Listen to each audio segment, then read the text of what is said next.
Welcome to Professor Game Podcast, where we interview successful practitioners of games, gamification, and game thinking who brings the best of their experiences to get ideas, insights, and inspiration that help us in the process of getting the students to learn what we teach.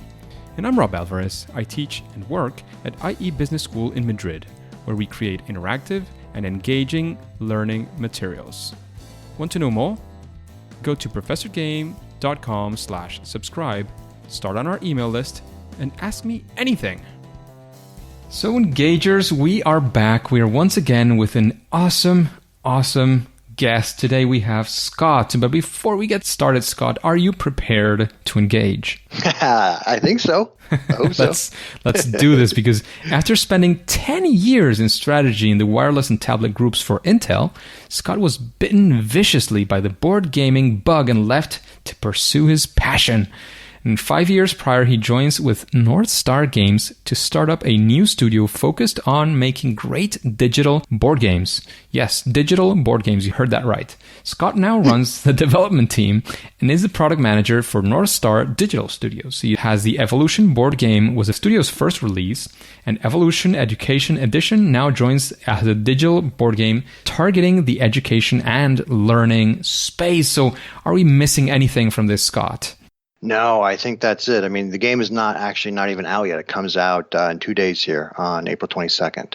Wow, so it's coming. It's probably going to be live already when we go have the interview live, because we're actually recording this very, very close to the launch date. But that sounds very, very exciting. We would like definitely to have any sort of follow-up if we can link to any, sort of post or anything later in time and see how it goes. We would be very excited about that as well. It sounds perfect. Yeah, perfect timing.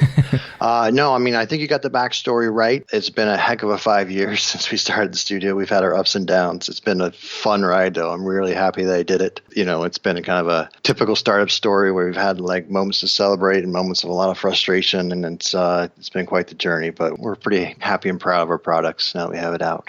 Yeah. Sounds like it. Definitely. So talking about that happy life that you're having, all that difficulties, but also the nice side, what would you say is like a regular day, a regular week? Like, what would your schedule look like normally, again, pre or post COVID? Whatever you or during the COVID, whatever you want to go for. I got to be honest, my schedule hasn't changed a whole lot. I spend all day long glued to my screen, having video calls. Obviously everything we do is through the computer, and I feel like my whole world comes through this tiny screen. We're a remote development team, so our team's all over the world. We have an awesome artist in San Francisco.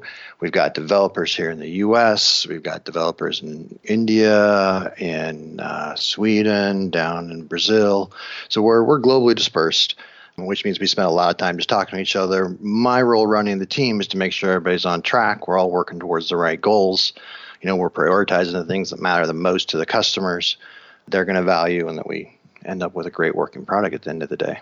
Absolutely. So as many people, it's funny. I've talked to different types of people, and one of the things is, not necessarily introverts, but for people who work from home, I mean, the change is not massive in a way. For some of us who were not initially working from home, I started, doing some things from the office here as well. I had to seclude myself back home because we had a near COVID situation. Nothing happened in the end, but we were just being very precautious. Like week and a half before the emergency was declared in Spain, we had to, seclude ourselves.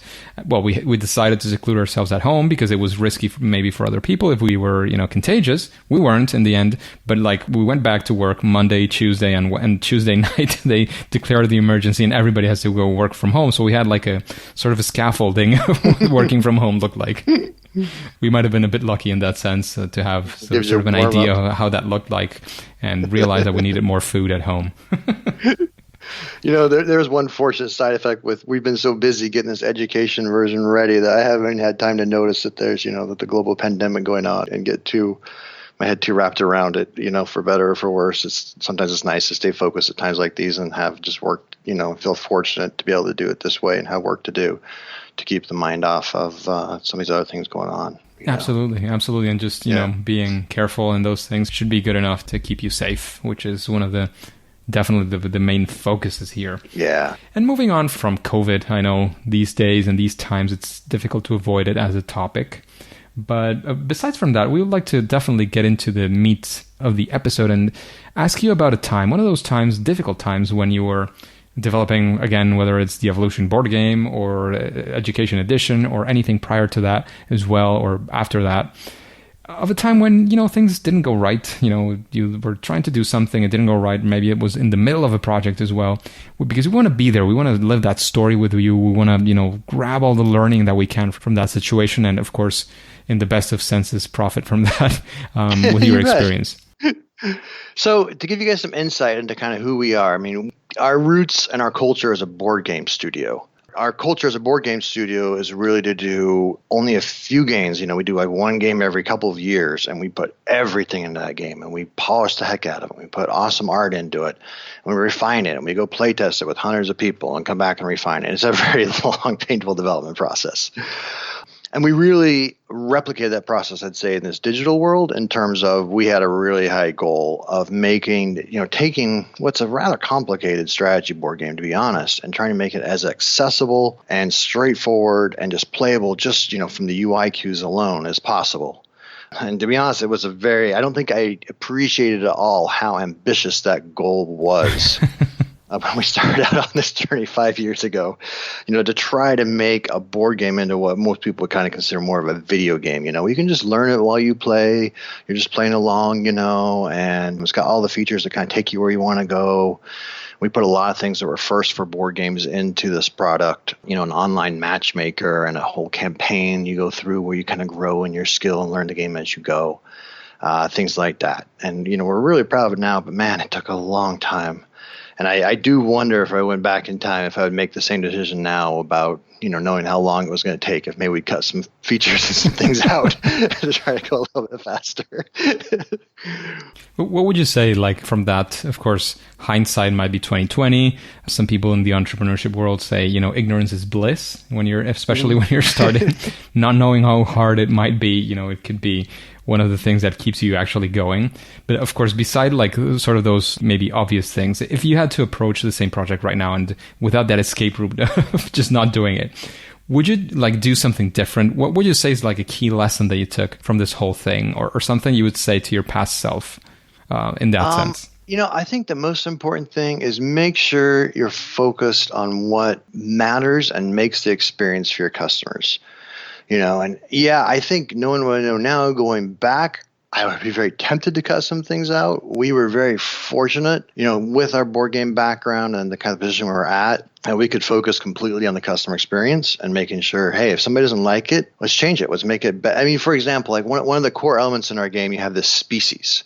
And the core of the game of evolution is you're trying to evolve the species and keep it alive. You got to feed it. If it doesn't get food, then it starves. And so you're trying to figure out how to feed your species better, and you can evolve your species to do things like you can evolve a long neck, and then you can go eat from the trees. You don't have to eat fruit from this watering hole where all these animals are gathered. You can evolve ways to eat faster. You can cooperate, so you can feed more than one species at a time, things like this. And so this was a really key element of our game, was this species. And we spent a lot of time on it. We wanted something that, really, your species has a lot of different elements to it. It has a body size, so you can say how big the species is. And, that's important because you can evolve into a carnivore, at which point you can go eat other players' species. And a carnivore, it's the basic law of nature. A species has to be larger than its prey. So we worked really hard to constrain ourselves to kind of natural rules and as thematically as possible represent natural ecosystems in action with this game. So going back to the species, I actually went through and counted. We did 63 different versions of this species. Wow. Over time. We tried to do ones where we had to actually evolve, and try to show the evolutions on the species, but that was really tough because some of the traits are kind of qualitative traits like cooperation and foraging, and it's hard to physically represent those, And so we had Bree join us about project. Our art director just did a fabulous job of really making a really cool species that shows that core element, the species population and its body size, in a really pretty artistic package. And I'm really happy with what we landed on, but it took us a long journey to get there for sure. It took a lot of refinement, a lot of play testing. And I think one other thing from that experience is I definitely learned you can never really trust your idea or trust that something's working until you have a new user experience it and see it through their eyes. developer, it's so easy to kind of assume that something makes sense and works, and that this is so, this is the best thing since sliced bread. This is going to be beautiful. And you see a user see it, and they're just, it's so easy. Like, I'm a little confused. I don't quite get it. And it's hard to make something stupid, simple, and straightforward. It takes an enormous amount of time to make something less complex to make it simple. I would kind of argue that in a way it can be kind of a muscle that you exercise, getting into those shoes and sort of getting out of your head of how much you already know. It's really hard already, but maybe it kind of is a muscle in a way that you try to see through things as much as possible, and it's something that comes with practice, I would guess. At least you get better. You'll never get perfect. You'll never be able to like take off your eyes and put somebody else's, but I think you can kind of improve by doing it many, many times, right? I think that's absolutely true. The other just practical limitation with this too is I realize I've kind of burned through all my sets of fresh eyes, I guess you should say. Every single one of my friends at some point is having to reach out and say, okay, hey, you got to try my tutorial. You got to try this game, and then they try it, but then they become indoctrinated too. And the next time I go back to them, they're like, oh yeah, this is awesome. This is great. It totally makes sense because they already know how it works now and have seen it. Yeah. And so it takes a lot of work to make sure you're constantly making sure you're getting new input and keeping that fresh perspective and going to new people that haven't seen the game quite yet and having them struggle with how to get into the game and what's fun and what makes sense to them. Absolutely, absolutely. And taking a spin on this, instead of going for that, those difficult times, all those, 68 iterations, I think you mentioned. Yeah. Actually have a story of success. It could be, it could be even in the same realm. Like how did it come out? What was a story of a time when you set out to do this and you actually achieved it? And what would you say again would be maybe some of the key elements to that success? Like how did it go well? We want to be in that story again with you. I mean, there's no doubt. I think that what sustained us over 5 years is a really, really long time to be on one project. And there's a couple key milestones along the way. I remember the first time we took this to a convention. We took it to PAX East, which, for those not familiar, it's a big convention in Boston of like 80,000 folks or so that just love games, that get together to come and see kind of what's new.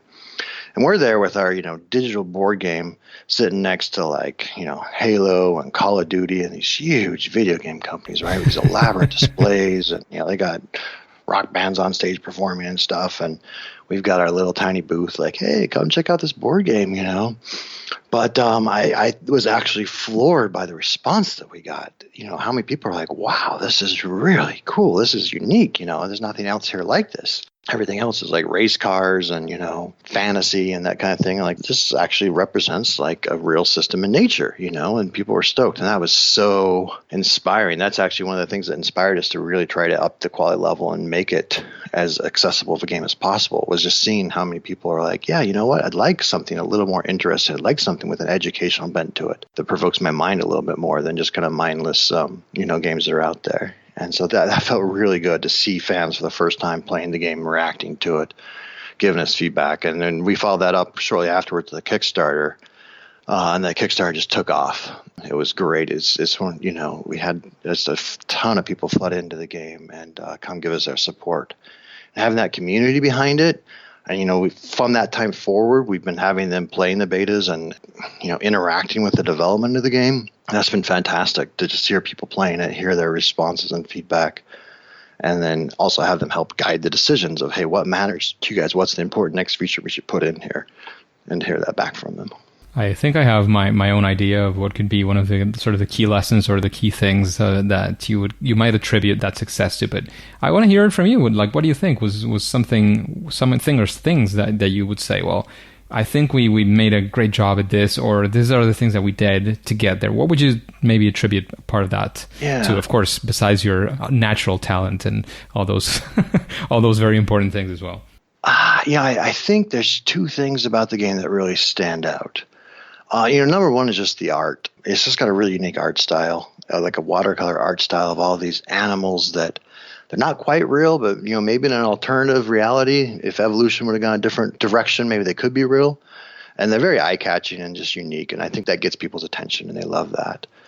I think the other thing that really stands out about this game, and it was such a pain in our development, part of the reason it took so long to develop, but we really constrained ourselves to try to make it as realistic as possible in terms of the theme. And what I mean by that is It's not a magic game. It's not a fantasy game. In most games you can just say, okay, the wizard conjures up, a spell of 5 or something like that. And in this one, we had to say, no, we're going to follow the rules of nature. A carnivore can only eat meat food. It can't eat plant food, You have to have a bigger body size than somebody else in order to attack them. And a hard shell gives that species a bigger body size so they can't be attacked. And by making sure, like every trait in the game, we constrained ourselves to how would this actually play out in nature first, and that was the first consideration. And then gameplay was the second consideration of, okay, how do we make sure this is in a balanced, cohesive strategy game that's a lot of fun? And that constraint, and getting those all the balance and to be thematically accurate. And, we had a biologist on the team helping us out of, hey, how does this work in ecosystems? What happens if there's too many carnivores? What happens if there's too much plant food? What happens, if things get out of balance? And to make it like a self-balancing ecosystem like that took a lot of time and work. So you became Mother Nature, basically. Yeah, exactly. Absolutely. So one of the things there, funny fact is we had Vince Siu from Press Start Hong Kong recently, and he was talking about one of the main things was the constraints, and that was something fundamental for him when creating any of his projects. So I can see as well that constraints for you were actually something very, very positive and very useful to make the game successful. And the other thing I'd like to highlight, and I don't know if it's a hidden gem, there is the fact that you were able to sort of find that tribe, to go out and reach out to people who would be enjoying this. And that allowed you to do a lot of play testing. Of course, once you had that group of people who was excited about the game, you were able to ask them for more and more feedback, understand what were their needs. So you kind of found that spot, that niche that can, of course, then grow, massively as well. But you found that niche of people, that group of people, small or medium or large, that were actually very excited about what you were doing, that were like your perfect, ideal player. And you engaged with them, and you created that community, and you started giving them things to think about, to test, and to give their opinion about as well. Yeah. And there's no question that's a two-way street in terms of it's so helpful for development to know what matters to them. It was also so helpful to team morale and to see people interacting and know that, okay, we're not just doing this off in our own little world, and there's actually people this is impacting that care about this game too besides just us. That helped a lot. It certainly does. It certainly does. I would just add on that, though, you got to be a little bit careful when you have a core group, because we got a really passionate core group of supporters, which was awesome. But a lot of times they can care about different things than your new users are going to care about. When you think about, new people coming into the game, and that, we have a lot of both biologists and really hardcore strategy game nerds like myself, that really love to think about the dynamics and the strategy and the gameplay and how it all balances, and got really deep into it. And, they want more of that type of thing. Whereas your newer users want, it's the theme and the accessibility and trying to make sure you keep an eye on that and keep an eye on, okay, what's the experience for your veterans and what are they getting out of this? But also what's the experience for somebody that's coming brand new, fresh into this system and this game? And is this going to be something that adds to their enjoyment, or is it just going to confuse the heck out of them because now you've got so much stuff to learn and wrap your head around, Absolutely, absolutely. And we've been talking about this thing, and maybe this hopefully will be part of your process as well. When you're creating a game or you're thinking about creating a game, is there some sort of strategy, idea, process, series of steps? Like, how do you approach this game, or how would you approach a future game as well after this experience? So our core design process in North Star is figure out what's fun, figure out, okay, this is the activity here that's fun and interesting. And then as much as possible, try to get everything else out of the way. Try to boil it down so that there's, every game has a set of rules and a set of, a whole bunch of constructs you have to have in order to play the game and have fun. And as a developer, it's real easy just, if there's a problem with the game or something out of balance, just add a rule to fix it. And one of our core tenets is, take away rules as much as possible. The best games you can give on a one-page sheet and somebody can explain in a minute. And, even better is if you can get into it quickly, but then there's a lot of depth once you're in the game to give a lot of replayability and a lot more thought to the game. And you learn more about the game the more you play it. I think that's the holy grail for games, is a game that's really easy to learn, but has a lot of depth. And that's kind of what we strive for. So our design process is, take all these different ideas, play something, figure out what's fun, and then strip everything else away as much as possible and try to remove those rules to get down to the core basic set of rules you have to have in order to play that game, to experience that, whatever that fun piece is that you're trying to get out. That makes a lot of sense. I would only have sort of a follow-up question, which would be, I completely get that you're trying to look for that, where that fun comes from. And of course, being a game designer, it kind of might come naturally to you in a way. But can you dig a little bit deeper on what you would say, would be your way of finding that fun? Like, how would you get into that kind of thing? Yeah, I think the other piece of that is you have to realize the reality of the game scene today is it's so saturated and flooded that to do something unique and different is very difficult, and it's very difficult to stand out. And I say this because there's just so many games released every day. In the world these days, there's so many good game designers and good game companies, good and bad. There's a ton of junk stuff that comes out, and there's a lot of really good stuff that comes out. That you got to think about, okay, what is it that's going to make this game different? And, we've done some games in the past. In fact, I'll talk about a flop that we had, a game that I loved. It was a board game called Most Wanted. And it was just it's a fun, quick game that played really well with a large group. It's kind of a strategy game that plays with a large group, which is kind of rare. And, it was kind of like, I call it kind of Poker Junior. It was kind of played off of that. I played with kids and family a lot, and, they love it. And we thought, man, this is a really fun game to play. But the problem is the game just didn't stand out at all. It didn't really have a hook. It didn't really have anything that's like, this is what makes this game different and better than all the other games out there. And to be honest, the game kind of flopped. It didn't do so well, and everybody that plays it loves it. And it's still playtest through the roof. But because it didn't have that hook and that catch, press didn't really help carry the story for it. The community didn't really get behind it. It's like, yeah, it's just a great little quick filler game, And that's one thing that we focused on more is, what does this game stand for? What is it that makes it unique and different than other games out there that we really want to highlight, and that users will say, oh, yeah, that's the game, for evolution. That's the game about nature. That's the game about ecosystems. Cool. But whatever that game is, whatever your game is you're working on out there, you got to think about first, what makes this game unique? What are you going to tell your users? This is why you should play this game before you pursue it further. If it's the same mechanic as another game out there, but just a little bit better, it's not going to stand out, and it's not going to get people's attention, and it's going to be tough to get market traction with it, unfortunately. That could be a sad upcoming from a situation like that one.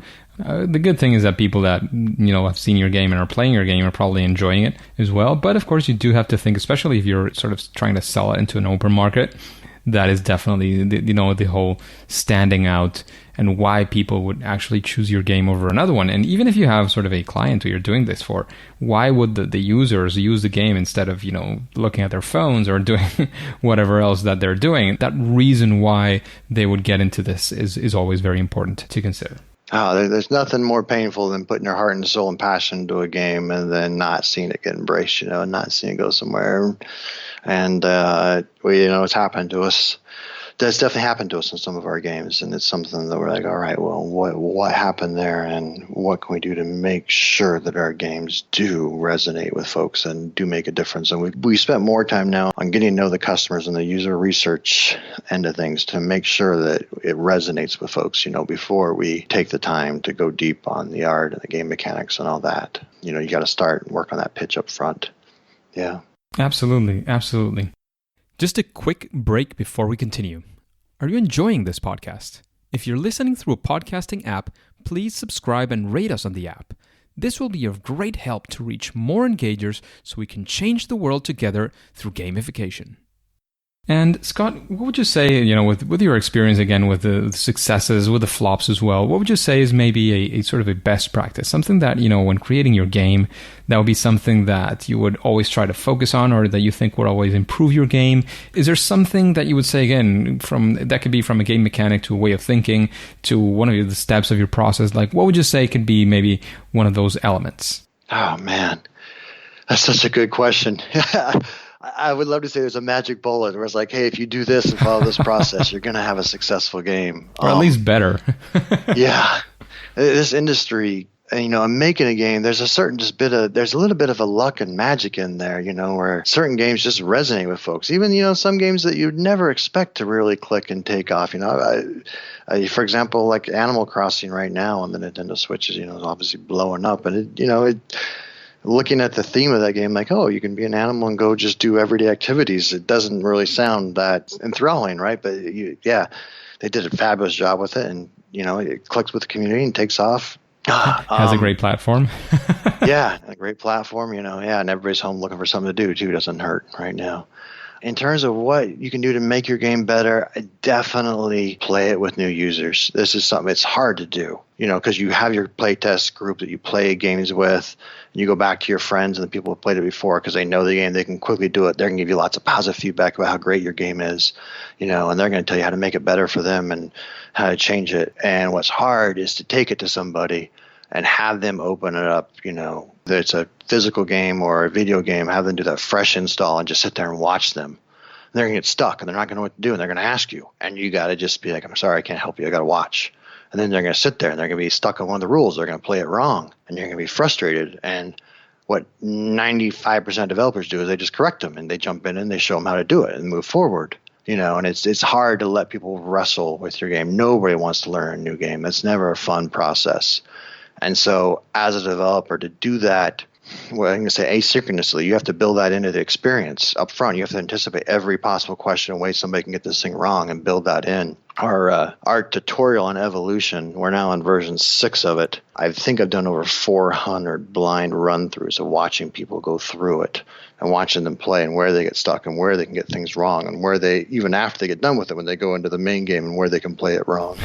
Or where they just get bored and say it's not interesting. And to keep that flow of making it engaging and clear as could possibly be and answering, you can't be there to answer questions. So in the rules, or the tutorial, you've got to incorporate all those potential pitfalls up front. I think that is one of the key things as game developers that we can improve and you can always do better is make your games more accessible and easier to open up and learn and play. That makes sense. So thank you for that recommendation. And after, listening to these questions, sort of the vibe of the podcast, is there somebody that comes to your mind, some other guest that you would like to listen to in an interview like this one here in Professor Game? Ooh, that's a great question. I'd say right now, because this is on top of mind, is we are relatively new to the education market, to taking our games into schools and the education realm. And this has been quite the education for me as we've gone through making this game, is understanding what that market is and what they're looking for. And we've talked to a lot of teachers, and they've gotten very excited about it. But what we've found is it's really there's not a very well centralized way to let people know about the game. In the education market, it's a pretty fractured market. Definitely here in the United States, and we've even other English-speaking countries have looked around the world. Every district has kind of their own policies. Every school has their own way they do it. Sometimes teachers drive that process, other folks. I would love to hear from someone in education about how they see games fitting in the educational process, how they say, hey, game developers, game publishers, here's a centralized place. This is the best way to let teachers know, to let students know this is out there so that they can find it and use it in the classroom. Because that piece is a huge obstacle that I think for smaller publishers, the large guys are going to be able to go to each district on that level and have a huge sales team that can go to every conference and every school district and get their stuff approved and let them know. And there doesn't seem to be a very good central repository for smaller guys to get their games through and to let teachers know that these resources are out there. That's an interesting approach. I think that's kind of the chicken with the golden eggs or something. Yeah. If we could have that, maybe that's an idea maybe for one of you out there, engagers. Maybe, you want to set out and do something like that, see how it looks like, piecing together that fractured education market. It could be, I'm certain it would be very, very profitable if you managed to do something like that. Oh, absolutely. If you could figure out a good way to help connect those two markets, there's a desperate need for it. Scott, what would you say is a book that you would recommend? If you had to recommend one book, what book would you recommend to this audience, to the engagers? And of course, why would you recommend that book? It's a great question. One that helped guide us on our journey when we got started. It's more probably a business book than a game book. Is a Lean Startup. And it has a lot of great ideas about just how, if you consider your game to be the product, and people playing your game as your customers, about how you can quickly and efficiently test some of your core game mechanics and core game ideas without quitting your day job, so to speak, and taking too big of a risk on that. Refining, getting comfort with that core game mechanic before you say, okay, this is what we're going to do. We're going to commit to this concept and play it. A lot of really good practical advice that it's hard to keep in mind and easy to break as you get more and more in love with your idea, whatever it is, to make sure that you keep a critical eye of how much are my customers going to value this game? How much are other folks, is there really something magical about this game, or is this a Me Too game? And I found that one to be a really good one for that. Yeah, that sounds like a pretty good recommendation, especially for folks who are out there and seeing this sort of as a business venture or something like that. I think it's a very useful book. I do have a past guest, and actually relatively, I'd say we're getting to be more and more friends. We haven't met in person. Who's Amy Jo Kim. I don't know if you've heard about her. Yeah, I have. I actually saw her speak. Yeah. She has a book called Game Thinking, and in a way, I would kind of say that it's sort of an evolution of lean thinking, at least in a specific direction. And perhaps I think you'd find her lessons particularly useful in that direction. It's, at least in my view, and we've discussed this before, especially with one of her business partners as well, is about, I think her methodology fits in especially well when you're innovating, when you're doing something different, when you're doing something new. It fits very, very well, like a product. You're looking for a market, that kind of thing. I think it fits very, very well.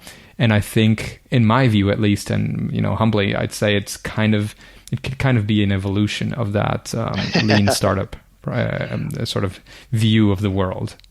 I think it could fit pretty well. So I would encourage you to definitely go for that as well. And again, she's a past guest. You can listen to a couple of her episodes. That, Rob. Sorry? I've actually had the pleasure to see her speak and have read her book. And yeah, it absolutely is right along these lines. It's a fantastic book for game design and refining that process. And yeah, of course, if we're into game design and really she's a game designer. That was the one I was trying to think of in the back of my head, actually. Absolutely. And what would you say in this space of, creating these board games and games and digital board games, what would you say is sort of your superpower, that sweet spot, that thing that you do where you feel you do at least better than most? The bragging moment, I like of course. To think that what I'm pretty good at is trying to understand that user experience, trying to put myself in the eyes of that new user and think about how they're going to see something and what's going to matter to them. I think this is something that maybe particularly programmers can sometimes struggle with, because programmers are very unique breed of folks. I love them. I love my team. Don't get me wrong, but very logical thinking, right? And they assume, okay, A follows B, B follows C, and that's the language of computers, and they do exactly what they're supposed to do every single time. And sometimes they can build that into a game or into a user flow or mechanism, and assume that users are going to follow that exact flow exactly like they're supposed to every single time. And so I think having that, breaking that thought process and thinking about, okay, what's all the ways somebody can misinterpret this, or where, what's the most intuitive way for them to quickly do this, and if somebody's not familiar with this, what can go wrong? I think thinking about those things and thinking about how a new user can approach a game or a process is probably where I feel like I can bring some value to the team. That makes a lot of sense, and it's very, very useful as well. And again, we're talking about people who enjoy games very much. So we would like to know, what is your favorite game? Oh, man, good question. I've got a lot. I do like games a lot. Of course, no cheating with your own games. That would be too easy. I would say let's start with digital games. That's not my game, unfortunately. I do love our game. I love Evolution. But there's this developer that did this game called Polytopia. It's a civilization game, but he boiled it down to its essence. It's not near as complicated as Civilization, but it has that core, 4X, go, expand, build your city, take over new territories, and then go fight with each other, fight with other tribes. And he just did a fabulous job with boiling the game down to the core of that Civilization genre. And it's a lot. I had to delete it actually off my iPad because the game was so addictive and so fun. I'll definitely give him props for that. For board games, man, my wife has now banned me. I'm on a strict, every game I buy, I have to get rid of one because we're out of closet space for all of our board games. I'd say my favorite right now is probably this game. The name is a mouthful. It's called Quacks of Quedlinburg. Oh, wow. And what makes it a great game is it's a strategy game, but it's a game that even when you play it your first time, anybody can win. It's got a big kind of pressure luck mechanic to it, and it gives a fair amount of luck where you're this witch doctor, you're a quack doctor, a quack back in Germany, trying to make this potion, and you're buying ingredients for your potion, and you're trying to brew this, and you draw these potions out of your bag to put them in your pot. And you've got to see who can go the furthest without getting too many poison berries in your pot, and your pot boils over. And it just makes it a really fun dynamic where everybody's watching each other and you're cheering each other on. And I like it because it's great for casual gamers, and it's good for hardcore gamers who want to try to strategize and try to maximize the return on it. And it's a game I can play with my wife and my family, and we all have fun at it. So I'd say that's probably my current favorite. You'll have to type me that name because I'll probably never be able to find it by myself. It's called Quacks of Quedlinburg. Wow. Yeah. It actually won the German Spiel, the Game of the Year last year. Oh, wow. Okay. Yeah. Kind of okay. Cool. So that's going to make it a lot easier to find, definitely. Thank you. Yeah. So thank you very much for all these insights, all the fun that at least I've been having. I hope you've been having it as well. Before we kick off, I'd like to know if you have any, sort of final words, final piece of advice that you might have for the engagers, for the audience. Of course, let us know where we can find you, your games, your company, wherever you want to lead us. And then, of course, we'll have to move on to the next thing that everybody is going to be doing. You bet. Let's see. Final words of advice. I think if you're fortunate enough to make games, it's, relish the process, enjoy it, and make sure that you enjoy the journey of that process too. We spend so much time sometimes on getting that final game out the door and on the delivery process, which obviously is the most important part and what, you celebrate. But the journey is a lot of fun too. Changing the game, talking about the game. We've had so many passionate arguments among our team about what mechanic's going to make the most sense and what's going to be the most fun here, and what should we do about this. It's amazing how passionate folks can get about making games, but it's great. It's a lot of fun afterwards, and I wouldn't trade the experience for the world. So make sure you enjoy the process. Not only the game itself, but don't make it. It's easy to make it. I've seen some people get miserable doing it because it's a big process and you get so much input, and there's a lot to put together to try to get to that essence of the core game. And I'd say enjoy the journey. That'd be my party advice. Where can we find you and all about your games? So our contact information, probably the best way, our website is evolutionvideogame.com. Go there, you'll see the information on the new education game that's coming out. You'll see the trailer there, and it has links to all the platforms where it's available. It's on Apple, it's on Android, it's on Steam, and it's on Windows Education Platform. And there'll be links there to all those. We also are putting the game on sale to try to support students stuck at home right now and looking for remote learning opportunities or just remote interaction. You can play multiplayer with your friends through the game too. So we're gonna make a half off as we launch the game for the next 30 days. Oh wow! Just to try to support some of our teachers and students stuck at home. So it's you'll see the links to it there at evolutionvideogame.com. You can contact me at our email. It's digital@northstargames.com. That's our email inbox, and they'll come through to me. Or, we got Facebook and Twitter, North Star Digital Studios. So, we'd love to hear any, if anybody wants to email any follow-up questions or thoughts, we'd love to hear from you. That's fantastic. Thank you very much once again for all this time and energy and thought investment that you've made for this awesome interview. Of course, thank you for putting all those games out there as well. However, at least for now and for today, it is time to say that it's game over. Hey, Engagers, thank you for listening to the Professor Game Podcast. And I'd like to know, how are you listening here? How did you find us? If you did through a podcasting app, I would really like you to subscribe, rate, and make a comment about this podcast in any of those apps. And why? Because that way that will help our, what is called in this world, the discoverability of our podcast, and get other amazing people like yourself to listen, and hopefully, change the world a little bit through gamification, or game-based learning, game-based solutions, and all of the things that we'd like to talk about in this podcast. And of course, if you have any doubts, if you have, any difficulties doing this, all you have to do is go to professorgame.com/iTunes. Why iTunes? Because that was the first thing that we came through. And of course, we would definitely like to, again, if you haven't, subscribe using that favorite podcast app so that you listen to the next episode. You don't miss the next episode of Professor Game. See you there.